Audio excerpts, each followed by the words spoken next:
La primera prova davant la sospita del càncer de mama és la mamografia. La mamografia és una tècnica de detecció precoç del càncer de mama que està demostrat que ha disminuït la mortalitat per aquesta malaltia. Parlem de mamografia de cribatge, quan la dona no té símptomes de càncer de mama, i parlem de mamografia diagnòstica quan la dona consulta per canvis en la pell o secreció del mugró o bé per un nòdul palpable.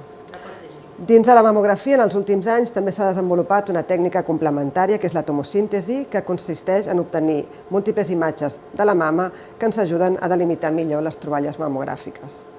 El càncer de mama es presenta sobretot com a massa o bé com a calcificacions.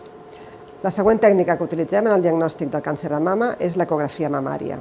És una tècnica complementària que ens ajuda a caracteritzar millor les troballes de la mamografia i ens serveix de guia per les puncions. Pel diagnòstic del càncer de mama és imprescindible treure una mostra del tumor. Per obtenir la mostra podem realitzar una punció amb agulla fina o una punció amb agulla gruixuda, que seria una biòpsia. La biòpsia ens permet obtenir el material necessari per realitzar un correcte diagnòstic del tumor i obtenir la informació necessària per poder planificar el tractament. La biòpsia la podem realitzar o bé guiada per ecografia o bé guiada per la mamografia.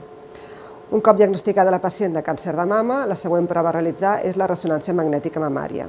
Amb aquesta tècnica podrem saber exactament la mida i el número de tumors que hi ha a la mama i ens ajudarà a planificar millor el tractament quirúrgic posterior.